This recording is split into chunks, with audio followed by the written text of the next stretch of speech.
साथियों नमस्कार। तो यह क्या है, ये दृश्य क्या बता रहा है? यही है ना कि जीवन में उत्पत्ति का सिद्धांत है और जिसमें विनाश का सिद्धांत है। तो जीवन के क्रम को क्षरण से बचाने के लिए जो उत्पत्ति के सिद्धांत होते हैं, जो पालन का सिद्धांत होता है, वह गतिशील होता है। यह देखिए, ये जो दृश्य है यही आपको बता देंगे। ये सब क्रिया प्रक्रियाएं जो हो रही है वो उत्पत्ति यानी सृजन, पालन, ये पालन, और फिर एक प्रक्रिया आती है विनाश की। तो उस ओर हम निरंतर बढ़ते चलते हैं। हर एक का क्रम कुछ अलग होता है। जीवन को हम आनंद के साथ जीने के लिए बहुत लंबे संघर्ष करते हैं और तरह तरह की हम आशाएं, इच्छाएं करते हैं और उनकी पूर्ति के लिए सतत प्रयास भी करते हैं। तो यह जीवन हमारा बना रहे और हम इसमें सतत उत्थान के लिए कुछ कर सके, यह हमारे जीवन का क्रम है। और जीवन को आगे बढ़ाने के लिए हम जो भी करते हैं, जैसा भी करते हैं और जितना भी करते हैं, वह सर्वसुलभ होना चाहिए। तो इसी उम्मीद पर हम जीवन को आगे गतिशील करते हैं और चाहेंगे कि जीवन में उत्तरोत्तर गति आए, उत्तरोत्तर विकास हो और हम जीवन मार्ग पर जो जीवन की प्रेरणा है उससे लगे रहें, उससे जुड़े रहें और उससे आगे चलते रहें। हम बहुत कुछ स्मृति की ओर स्मृत करना चाहते हैं और कुछ विस्मृत करना चाहते हैं, क्योंकि जीवन के साथ में कुछ ऐसा होता है जो हमें निरंतर, जिसकी स्मृति हमें कष्ट देती है और उस कष्ट से हम अपने आप को समय में बांध नहीं सकते और हम चाहते हैं कि इन सब से परे हो जाएं।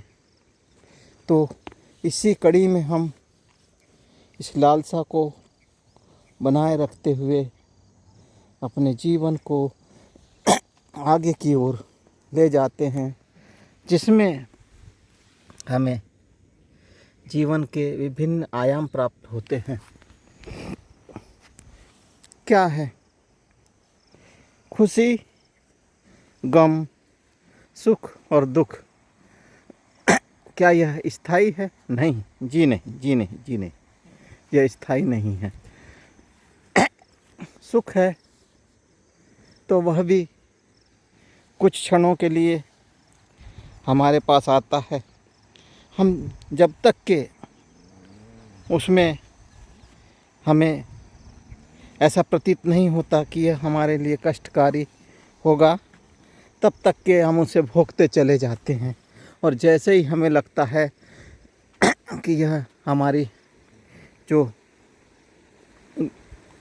व्यवस्था है, हमारी जो परिचर्या है, उसमें बाधा बनेगा, तो हम इधर वापसी की ओर गतिशील होते हैं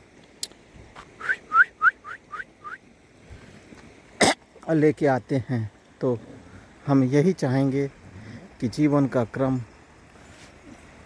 जीवन का उत्थान, जीवन का सृजन, जीवन में पालन और जीवन में संहार, जो क्रम है प्रकृति के, वो निरंतर बने रहें। अब हम कहते हैं कि यह सब हमारे अधीन होना चाहिए। कोई भी प्रकृति की जो सत्ता है उसके लिए हम परिपालन में, उसके पालन के लिए, उसके संहार के लिए, उसके सृजन के लिए जो क्रम अपनाते हैं उस क्रम का सही विकास होना चाहिए, सही मार्ग की ओर गतिशील होना चाहिए। यही हमारा ध्येय होता है और हम इसी निरंतरता में हम आगे की ओर चलते रहते हैं। यह कोई ज़रूरी तथ्य नहीं है कि हम किस ओर जाएं और किस ओर ना जाएं। हमारा लक्ष्य यही होता है कि हम निरंतर आगे की ओर चलते चलें, हमारे जीवन में गतिशील बने रहें और जितना भी हो सकता है, जो भी हो सकता है, हम कुछ अच्छा निरंतर नया साथ जोड़ते चले और जीवन मार्ग पर चलते चलें। कठिनाइयाँ, परेशानियाँ क्या है? यह कुछ क्षणों के लिए है, कुछ क्षणों के लिए है, कुछ पलों के लिए हैं।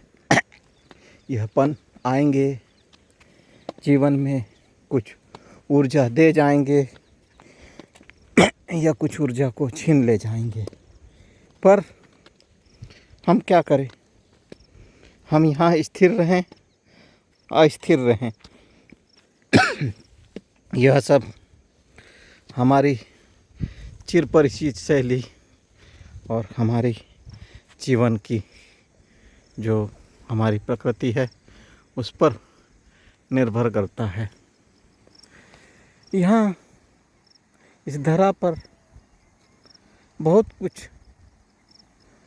कुछ ऐसा है जिसको हम पाना चाहते हैं और कुछ ऐसा भी है जिसको हम खोना चाहते हैं।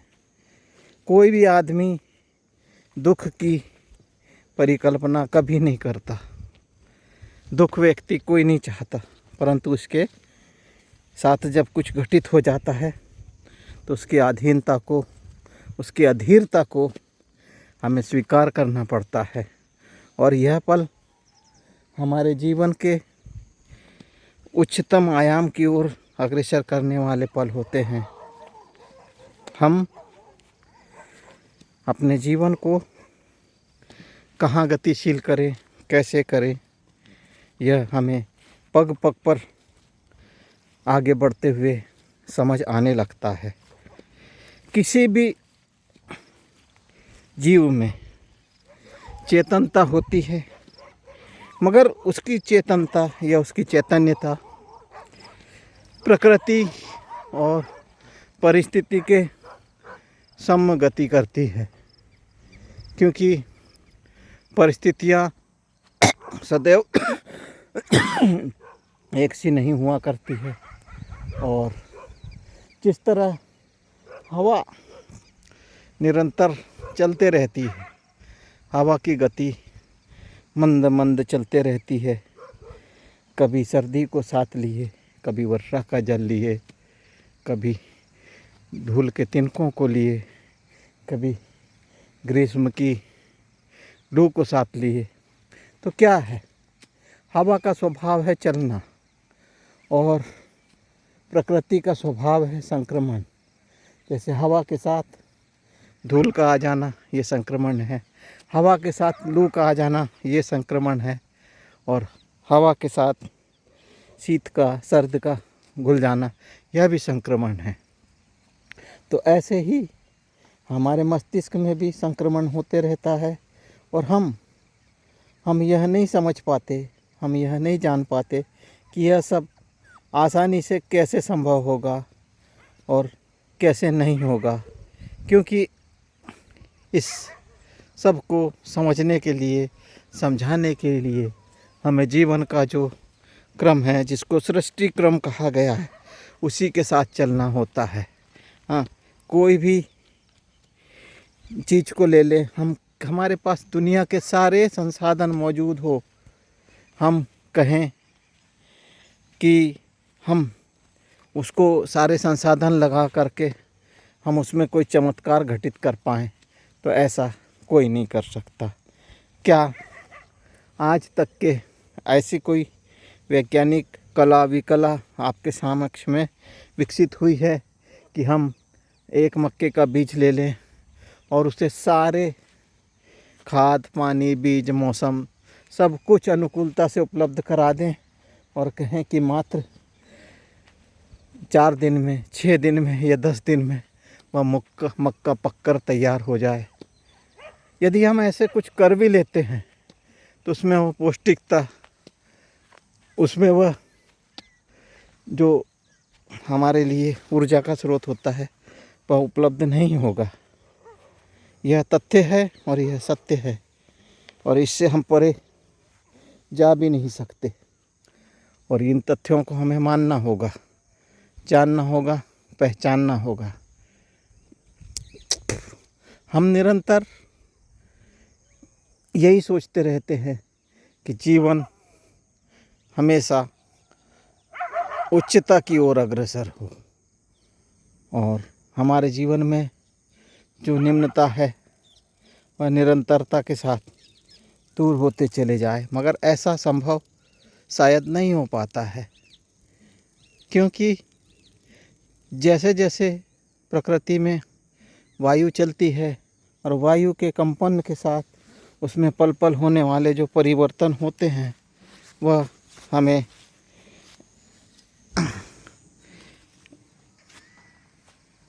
प्रभावित करते हैं और उन्हीं के प्रभाव से हम निरंतर आगे गतिशील करते हैं और अपने आप को मार्ग में, कभी मार्ग से परे हटाते हैं, लाते हैं, बनाते हैं, तोड़ते हैं। ऐसी क्रिया हमारी सतत गतिमान होते रहती है और जीवन रुकता नहीं है, चलता है, चलते रहता है और निरंतर चलता है। और इसी चलायमान पलों को जीवन कहते हैं, जिसमें सब कुछ का समावेश है, सब कुछ का समावेश है। कोई स्थिरता नहीं है, चैतन्यता है, दुख है, सुख है, धूप है, छाँव है और सब कुछ है। तो ऐसे इन पलों को जीते हुए हम निरंतर आगे चलते हैं और जीवन के विकास क्रम को गति देते हैं। बस इन शब्दों के साथ आज के लिए क्या कहा जाए। आज कहते हैं कि हमारे देश में दीपावली का पर्व है, जिसको प्रकाश पर्व भी कहते हैं, और उसके साथ इसमें ऊर्जा मनुष्य के अंदर हो रही है। उसे ये खरीदना है, वो खरीदना है, ये करना है, अमुक करना है, ये करना है। देखिए आप मेरे आसपास की प्रकृति को, इस मार्ग को और इस मनमोहक वातावरण को। क्या इनके कुछ शब्द है, इनकी क्या पुकार है, ये क्या कहना चाह रहे? कुछ है इसमें, कुछ दिखाई पड़ रहा है आपको? देखिए इस स्क्रीन पर कहीं तितली उड़ रही है और ऊपर पंछी आसमान पर उड़ रहा है। तो सब कुछ है, मगर ये तो नहीं कह रही है। क्यों? क्योंकि जो विधाता ने सृजन किया है, जो परमपिता के द्वारा बनाई सृष्टि है, उसका विकास क्रम अलग है, बहुत सुंदर है, बहुत विशाल है। और हमने अपने आप को विभिन्न खंडों में बांटा है। वह खंड देश के है, काल के है, समय के है और उसके साथ में उच्चता नीचता, अमीरी गरीबी और पता नहीं क्या क्या हमने ये करके रखा है। और उन्हीं के लिए हम निरंतर उनको बनाए रखने के लिए निरंतर चल रहे हैं। उसी मार्ग में हम पथ को आगे निहारते हुए बढ़ रहे हैं और यह जीवन मार्ग हमारा सतत आगे बढ़ता रहे, चलता रहे। और हम इन्हीं आशाओं के साथ, इन्हीं अपेक्षाओं के साथ आप सभी के जीवन को उच्चता की ओर जाने के लिए, गतिशील होने के लिए प्रयासशील है और आपका जीवन आनंदमय हो, यही अभिलाषा के साथ आज आपने सुना। आपका बहुत बहुत आभार। आपके मन में चेतना जागृत हो, शांति की आपको प्राप्ति हो, जिससे आपका जीवन लयात्मक बने, इसी उम्मीद के साथ आप